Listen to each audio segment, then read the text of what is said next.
Hello दोस्तों, कैसे हैं आप लोग? आशा है आप लोग बढ़िया होंगे। मैं बता दूँ मैं भी बढ़िया हूँ। जैसा कि हमने पिछले वीडियो में लायबिलिटीज़ तक के टॉपिक को बहुत ही अच्छे से कवर कर लिया था, हाँ जी, ठीक है? हमने एसेट्स कवर कर लिया, हमने बहुत बड़े-बड़े 2 टॉपिक लायबिलिटीज़ तक कवर कर लिया। आज हम लोग स्टार्ट करेंगे एक्सपेंडिचर, ठीक है? देखिए, 4 चीज़ हम लोग पढ़ेंगे जो लगातार पढ़ेंगे, कैपिटल एक्सपेंडिचर, रेवेन्यू एक्सपेंडिचर, इसी में रेवेन्यू एक्सपेंडिचर का ही एक पार्ट होता है डेफर्ड रेवेन्यू एक्सपेंडिचर। उसके बाद हम लोग पढ़ेंगे capital receipt and revenue receipt, ठीक है? और फिर इसका सम हम लोग टोटल विश्लेषण करेंगे, इसको हम लोग क्लैरिफ़ाई करने का प्रयास करेंगे। तो आइए सबसे पहले हम लोग कैपिटल एक्सपेंडिचर के पार्ट से स्टार्ट करते हैं। तो आज का हमारा टॉपिक है कैपिटल एक्सपेंडिचर। तो सबसे पहले हम लोग इसमें ये सब बैलेंस शीट वगैरह हम लोगों ने पिछले वीडियो में बहुत ही अच्छे से कवर कर लिया था। ठीक है, आज हम लोग स्टार्ट करेंगे एक्सपेंडिचर टॉपिक से, कैपिटल एक्सपेंडिचर, ठीक है। सबसे पहले हम लोग बात करते हैं एक्सपेंडिचर क्या होता है, ठीक है। उसके बाद हम लोग समझेंगे कि कैपिटल एक्सपेंडिचर और रेवेन्यू एक्सपेंडिचर क्या है, उसमें क्या डिफरेंस है। सबसे पहले किस पे डिस्कशन होगा, एक्सपेंडिचर क्या है। देखिए एक्सपेंडिचर कहता है कि it is an act of spending money to purchase an asset or services, ठीक है। एक्सपेंडिचर का मतलब क्या हो गया, खर्चा, ठीक है। तो कोई भी चीज जो अपन खरीदने के लिए, ठीक है, परचेज करने के लिए खर्च कर रहे हैं पैसा, तो वो होता है आपका एक्सपेंडिचर। अब चाहे अपन एसेट खरीद रहे हैं, चाहे अपन सर्विसेज खरीद रहे हैं, चाहे अपन डे टू डे के जरूरी के चीजों को खरीद रहे हैं, ठीक है, हर चीज क्या है, दैट इज एक्सपेंडिचर। हर चीज हमारा क्या है, खर्चा है। इसके बाद देखिए इट रिप्रेजेंट्स, साथ साथ आप लोग भी लिखते चलेंगे, बढ़िया रहेगा। टोटल आउटफ्लो ऑफ फंड, मतलब इसमें क्या हो रहा है, फंड्स का आउटफ्लो हो रहा है, फंड्स हमारे पास से जा रहा है, ठीक है। Outflow of funds intended to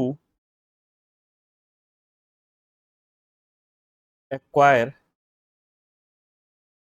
इधर, दो चीज यहीं पे हम लोग को डिफरेंस समझ में आ जाएगा क्या, कि लॉन्ग टर्म वैल्यू एसेट या long term value for a business और day to day operating cost, day to day operating cost या सेटलमेंट ऑफ ऑपरेटिंग कॉस्ट भी बोल सकते हैं, है ना। तो देखिए एक्सपेंडिचर में खर्चा में आपको दो तरह से कैश फ्लो का आउटफ्लो आपको इसमें बताया जा रहा है, ठीक है। एक जो कैश का आउटफ्लो होगा या तो वो लॉन्ग टर्म वैल्यू के लिए होगा, जैसे आप एसेट्स, लॉन्ग टर्म वैल्यू जैसे एसेट्स, बिल्डिंग को परचेज करना, है ना, purchase of building, purchase of plant and machinery, या फिर डे टू डे के जो ऑपरेटिंग कॉस्ट है, रनिंग कॉस्ट है, उसके लिए कैश को या आउटफ्लो करना, ठीक है, फंड्स का आउटफ्लो करना। जैसे डे टू डे के एक्सपेंसेस में क्या होंगे, रेंट, यूटिलिटी, ठीक है, ये सब खर्चा हो सकता है आपका, है ना, सैलरी, रिपेयर का खर्चा, ये सब आपके डे टू डे के खर्चा हो सकते हैं। तो देखिए यहीं से एक छोटा सा डिफरेंस हमें समझ में आना चाहिए कि एक क्या है, कि एक है लॉन्ग टर्म वैल्यू का जो चीज है उसके लिए आउटफ्लो हो रहा है, खर्चा किया जा रहा है, उसको भी एक्सपेंडिचर कर रहे हैं। और एक क्या हो रहा है कि डे टू डे के जो ऑपरेटिंग कॉस्ट है, डे टू डे का जो खर्चा है, उसके लिए अपन पैसा को खर्च कर रहे हैं, वह भी एक्सपेंडिचर के कैटेगरी में आ रहा है। तो जो ये लॉन्ग टर्म का जो एसेट है, लॉन्ग टर्म वैल्यू का जो अपन जिस पे पैसा खर्च कर रहे हैं, इसको कहते हैं कैपिटल एक्सपेंडिचर। कैपिटल एक्सपेंडिचर जो लॉन्ग टर्म वैल्यू का है, सिर्फ लॉन्ग वैल्यू नहीं, लॉन्ग टर्म वैल्यू, मतलब टर्म भी, यानी कि टर्म का मतलब क्या हो गया, कि एक साल से ज्यादा का टर्म हो, तो वो आपका लॉन्ग टर्म वैल्यू में आएगा। और जो डे टू डे का खर्चा हो गया, ये आपका हो जाता है रेवेन्यू एक्सपेंडिचर। तो हम लोग एक्सपेंडिचर के ही डिफिनेशन में क्या समझ लिए, कि कैपिटल एक्सपेंडिचर और रेवेन्यू एक्सपेंडिचर में कहीं ना कहीं एक स्मॉल डिफरेंस तो समझ में आया, कि जो डे टू डे के खर्चे होंगे उसको अपन रेवेन्यू एक्सपेंडिचर के कैटेगरी में लेंगे, और जो लॉन्ग टर्म वैल्यू का जो खर्चा होगा, मतलब एक तो वैल्यू भी ज्यादा होगा और दूसरा की टर्म भी लंबा होगा, तो उसको हम लोग कैपिटल एक्सपेंडिचर के कैटेगरी में रखेंगे, ठीक है। तो ये आपका एक्सपेंडिचर हुआ। अब इसके बाद हम लोग कैपिटल एक्सपेंडिचर और रेवेन्यू एक्सपेंडिचर को विथ डेफिनेशन हम लोग समझने का प्रयास करेंगे। सबसे पहले हम लोग टॉपिक लिख लेते हैं, कैपिटल एक्सपेंडिचर। कैपिटल एक्सपेंडिचर, देखिए कैपिटल एक्सपेंडिचर क्या होता है, तो कोई भी खर्चा जिसको कि अब किया जाता है ताकि इससे क्या हो, एक तो एफिशिएंसी इंप्रूव हो, प्रोडक्टिविटी इंप्रूव हो, हमारे एसेट के वैल्यू में इंक्रीमेंट हो। तो उन खर्चों को हम लोग क्या बोलते हैं, कैपिटल एक्सपेंडिचर, और ये लंबे टाइम का, मोर देन 1 ईयर का ये खर्चा होता है। तो ये इसको जल्दी से लिख लेते हैं। Any expenditure incurred in acquiring or increasing the value of assets, increasing the value of assets यानी कि फिक्स्ड एसेट्स। फिक्स्ड एसेट लेके चल रहे हैं मतलब वो लॉन्ग टाइम का है, इसलिए उसको हम लोग फिक्स्ड एसेट के रूप में लेंगे। सच assets may yield benefit, may yield benefit for more than 1 year, है ना? ये वो एसेट्स होते हैं जो 1 साल से ज़्यादा तक के बेनिफिट्स यील्ड करने के में मदद मिलती है। मतलब 1 साल तक का रहा तो वो हो गया रेवेन्यू, और 1 साल से ज़्यादा का बेनिफिट हमें उस खर्चे से मिल रहा है, माने इस साल भी मिला, अगले साल भी मिलेगा, आगे के सालों में भी उस खर्चे से हमें बेनिफिट मिलेगा। तो ये हो गया आपका कैपिटल एक्सपेंडिचर। अब देखिए, सच एक्सपेंडिचर आगे लिखेंगे, हेल्प्स इन इंक्रीजिंग प्रोडक्टिविटी और earning capacity.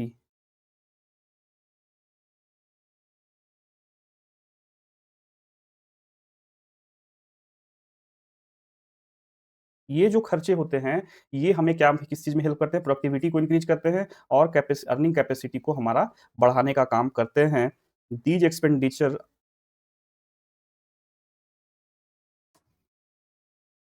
Are debited to respective asset account, है ना? ये इन खर्चों को क्या करते हैं? एसेट अकाउंट में डेबिट किया जाता है। एक और पॉइंट है जो बड़ा ही इम्पोर्टेंट है, उसको बहुत ही ध्यान से समझेंगे। कैपिटल एक्सपेंडिचर के लिए वो पॉइंट क्या है कि डीज़ एक्सपेंडिचर, एक तो ये एसेट को क्रिएट करता है। These expenditure helps to create asset और रिड्यूसेज लायबिलिटी। मतलब क्या हो गया कि ये वो एसेट्स होते हैं, ये वो खर्चे होते हैं जिससे कि हमारा एसेट क्रिएट होता है। मतलब अगर हम कैपिटल एक्सपेंडिचर कर रहे हैं, दैट इज एग्जांपल के तौर पे हम लोग क्या ले लेंगे, purchase of land and building का परचेज कर रहे हैं, ये हमारा क्या है, एक खर्चा है। कौन सा खर्चा है? कैपिटल एक्सपेंडिचर है, क्योंकि ये एक से ज्यादा सालों के लिए हमें बेनिफिट पहुंचाएगा। तो purchase of land and building capital expenditure हो गया। परचेज ऑफ इक्विपमेंट, ये भी हमारा क्या हो जाएगा, कैपिटल एक्सपेंडिचर हो जाएगा। परचेज ऑफ क्या, फर्नीचर, ठीक है, ये सब हमारा क्या हो जाएगा, लॉन्ग टर्म के लिए है, तो ये कैपिटल एक्सपेंडिचर होगा। तो इससे क्या होगा, एसेट बढ़ेगा, एसेट क्रिएट होगा, एसेट बढ़ेगा, और कहीं ना कहीं लाइबिलिटी को भी रिड्यूस करने का काम करता है। ठीक है, तो ये हमारा कैपिटल एक्सपेंडिचर हो गया। कैपिटल एक्सपेंडिचर जो होता है, ये वो खर्चे होते हैं जो कि क्या होता है, हमारे फिक्स्ड एसेट के वैल्यू को बढ़ाने में ये मदद मिलता है। इसका बेनिफिट हमें एक से ज्यादा सालों के लिए मिलता है। इस खर्चे को किया जाता है, कैपिटल एक्सपेंडिचर के खर्चे को किया जाता है प्रोडक्टिविटी को बढ़ाने के लिए, अर्निंग कैपेसिटी को बढ़ाने के लिए, और इसको क्या किया जाता है, जो रिस्पेक्टिव एसेट अकाउंट होते हैं उसमें इसको डेबिट किया जाता है। इन खर्चों को क्या हेल्प होता है, टू क्रिएट एसेट, एसेट को क्रिएट करने में, लाइबिलिटी को रिड्यूस करने में। ठीक है, नाउ अब हम लोग आगे बढ़ेंगे और किस दूसरे टॉपिक पे आएंगे, that is revenue expenditure.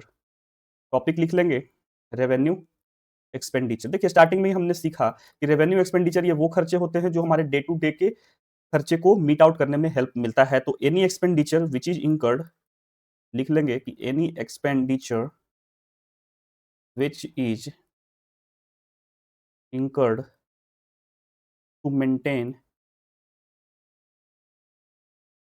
daily business operation।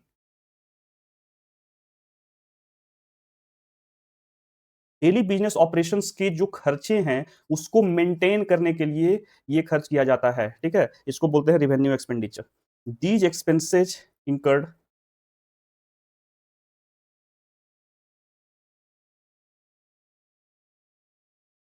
incurred to carry out in normal course of business, ठीक है। नॉर्मल कोर्स ऑफ बिजनेस मतलब जो डेली रनिंग ऑपरेशंस हो गए उनमें, ठीक है। कोई इसका फिक्स पीरियड नहीं, लेकिन हाँ, ये आपका क्या होगा, 1 साल से कम होगा। Expenditure it does not yield benefit beyond 1 year, 1 साल से ज्यादा का बेनिफिट इससे हमें नहीं मिलेगा, ठीक है। सच एक्सपेंडिचर जो है, देखिए उसमें क्या था, एसेट्स क्रिएट करता है, लाइबिलिटी को रिड्यूस करता है। लेकिन ये खर्चे जो होते हैं, such expenditure will neither create assets nor reduces liabilities, ठीक है। ना ही ये एसेट क्रिएट करते हैं, ना ही लायबिलिटी को रिड्यूस करते हैं। जैसे एग्जांपल में payment of salary, payment of rent, ठीक है, ग्रांट्स एंड सब्सिडीज,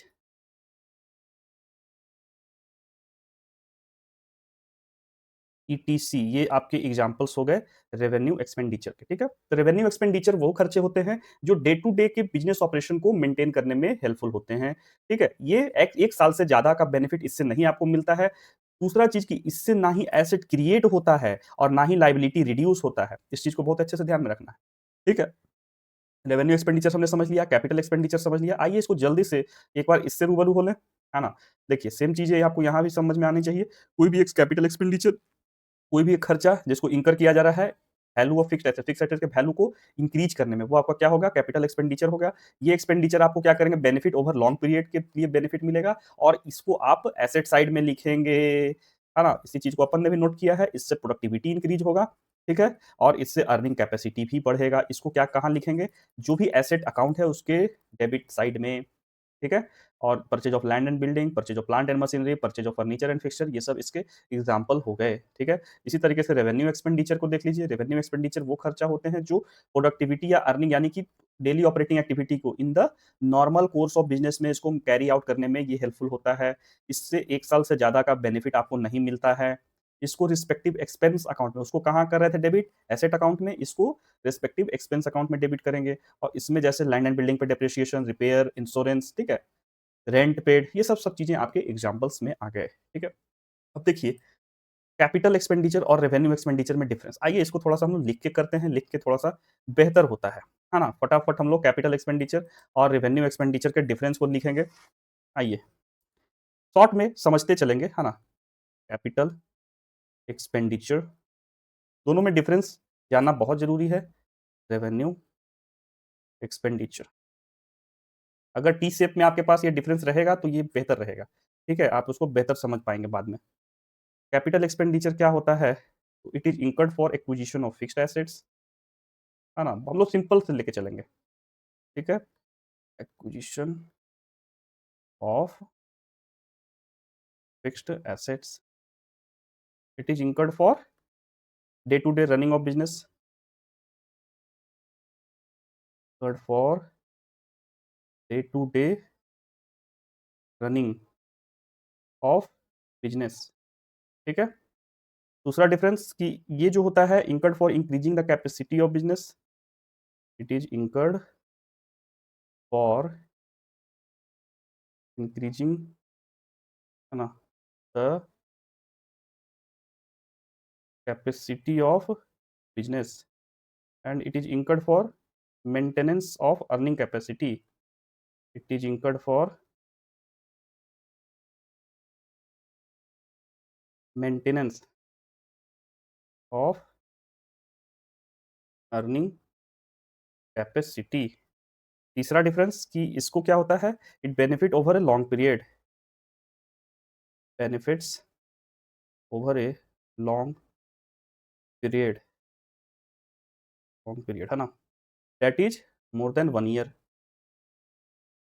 और ये क्या होगा, it benefit maximum of 1 year, it benefits maximum of 1 year. And last कि जो आपका कैपिटल एक्सपेंडिचर होता है, इसको आप कहाँ लिखते हैं, बैलेंस शीट के एसेट साइड में, यानी कि it is written in, capital expenditure को कहाँ लिखते हैं, रिटेन इन बैलेंस शीट, ठीक है।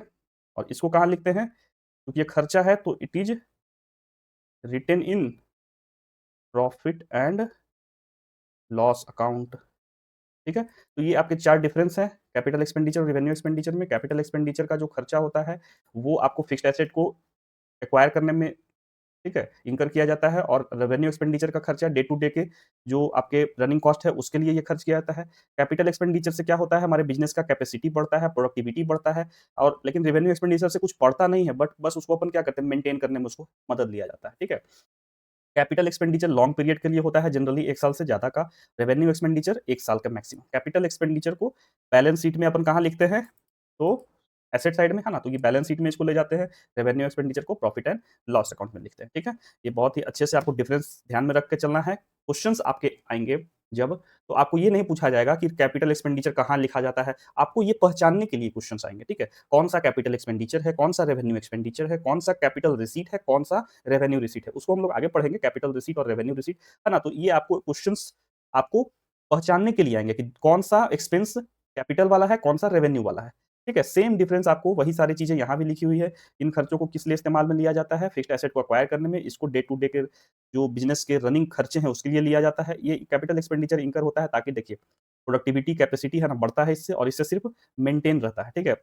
ये आपको 1 साल से ज़्यादा का बेनिफिट इससे मिलता है, और इससे आपको मैक्सिमम 1 साल तक का ही बेनिफिट मिलेगा। कैपिटल एक्सपेंडिचर बैलेंस शीट में जाएगा, रेवेन्यू एक्सपेंडिचर ट्रेडिंग और प्रॉफिट एंड लॉस अकाउंट, ठीक है? इसमें जाएगा। अब ये सब आपको आगे पढ़ेंगे हम लोग, ठीक है? कि किस तरह से कौन-सा कहाँ नोट होता है, ठीक है? चलिए अब एक अगला टॉपिक है डेफर्ड रेवेन्यू एक्सपेंडिचर। देखिए, डेफर्ड रेवेन्यू एक्सपेंडिचर जो होता है, ये नॉर्मली आपका क्या होता है, ठीक है? इसको अपन लिख के करें या ऐसे कर लें? चलिए लिख के ही कर लेते हैं, है ना? डेफर्ड रेवेन्यू एक्सपेंडिचर, ये एक तरह का रेवेन्यू एक्सपेंडिचर ही होता है जो 3 से 7 सालों तक के लिए मैक्सिमम जा सकता है, ठीक है? चलिए लिख के करते हैं, जल्दी-जल्दी हम लोग समझ लेते हैं। Deferred revenue expenditure, it is a type of revenue expenditure, the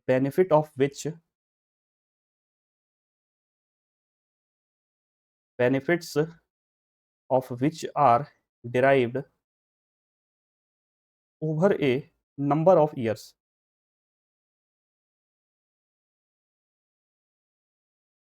Such expenditure are known as deferred revenue expenditure. Such expenditure are known as, sorry, are known as deferred revenue expenditure, ठीक है। These expenditure generally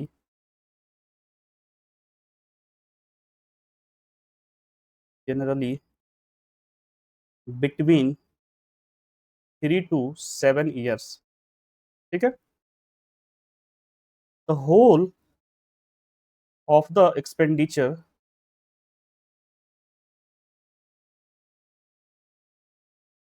are not debited to P&L account,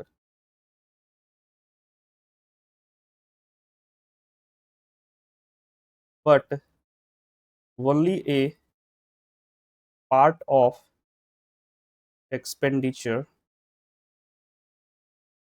related to that year are transferred to P&L account, and rest are written as deferred revenue in balance sheet, in asset side of balance sheet, ठीक है। asset side of balance sheet, ठीक है। ये थोड़ा सा ज्यादा नीचे चला गया, इसको बढ़िया से देख लेंगे।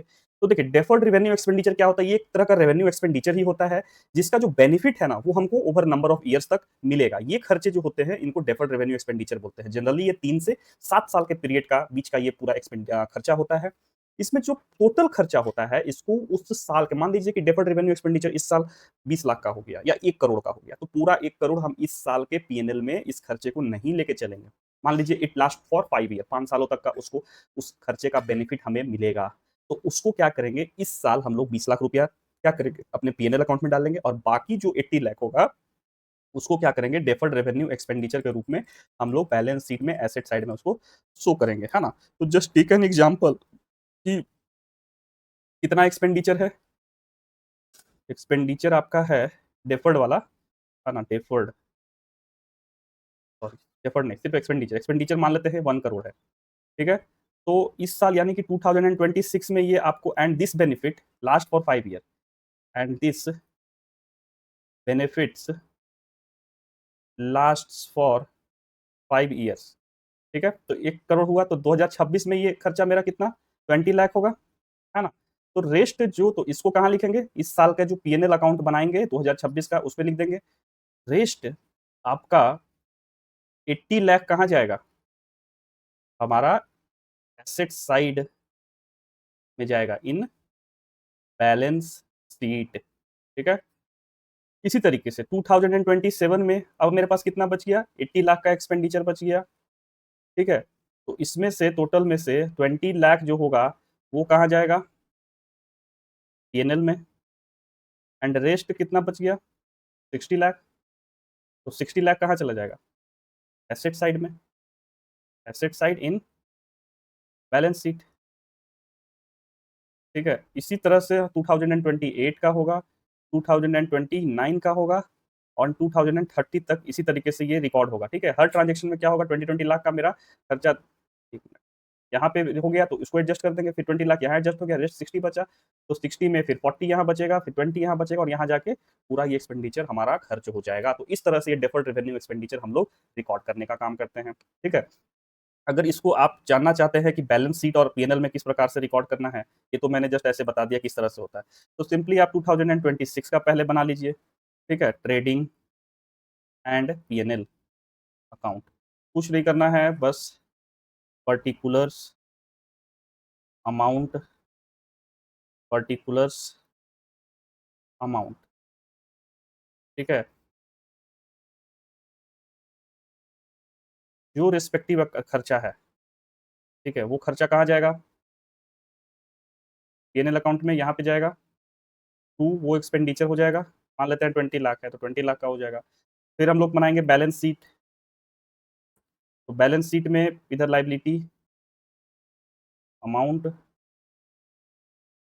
एसेट्स अमाउंट, ठीक है।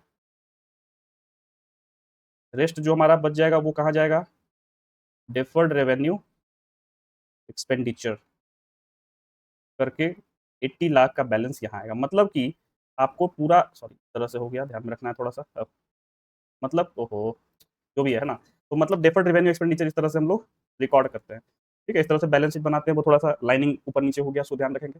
फिर अगले साल जब जाएंगे तो 20 लाख एक्सपेंस में आप लोग यहाँ रिकॉर्ड करेंगे, है ना। अगले साल जब जाएंगे 2027 में तो 20 लाख यहाँ रिकॉर्ड करेंगे, और यहाँ फिर कितना रिकॉर्ड होगा, 60 लाख होगा। फिर अगले साल 20 लाख यहाँ, और यहाँ कितना, 40 लाख, ठीक है। इसी तरीके से ये चलता रहता है सिलसिला। और जब पूरा 5 साल का बेनिफिट हम लोग ले लेंगे तो फिर हम लोग डेफर्ड रेवेन्यू एक्सपेंडिचर को रिकॉर्ड नहीं करेंगे उसके बाद से, ठीक है। तो ये आपको समझ में आ गया। इसको हम लोग यहाँ से भी जल्दी से देख लेते हैं, इसमें किस तरीके से ये टॉपिक्स दिया हुआ है। सेम चीज़ें जो वहाँ लिखवाया गया है वही सब चीज़ें यहाँ भी है, कि ये खर्चे जो होते हैं रेवेन्यू इन नेचर होता है, एंड ये डेराइव होता है ओवर नंबर ऑफ ईयर, इसको बोलते हैं डेफर्ड रेवेन्यू एक्सपेंडिचर। ये 3 से 7 साल तक के बीच का ये चलता है। इसको टोटल अमाउंट को पीएनएल में डेबिट ना करके उसको स्प्रेड करते हैं over number of year. Part of expenditure जो उस साल का है उसको पीएनएल में जाएंगे हर साल, और रेस्ट आपका कहाँ चल जाएगा, बैलेंस शीट के एसेट साइड में चला जाएगा। ये सब हम लोगों ने करके अच्छे से देख लिया, ठीक है। इसके बाद रेस्ट जो बच गया, जो हमारा सबसे बढ़िया एक टॉपिक क्या है अपना, एक्सपेंडिचर का तो देख लिए, अब रिसीट का देखेंगे अगले वीडियो में, ठीक है। कैपिटल रिसीट, रेवेन्यू रिसीट, उसके बाद कुछ क्वेश्चंस लेंगे और उसको डिफरेंशिएट करने का प्रयास करेंगे कि किसको कैपिटल रिसीट लेंगे, किसको रेवेन्यू रिसीट लेंगे, किसको कैपिटल एक्सपेंडिचर लेंगे, किसको रेवेन्यू एक्सपेंडिचर लेंगे। ये क्वेश्चंस बहुत ही इंपॉर्टेंट होते हैं और ये टॉपिक बहुत ही इंपॉर्टेंट है।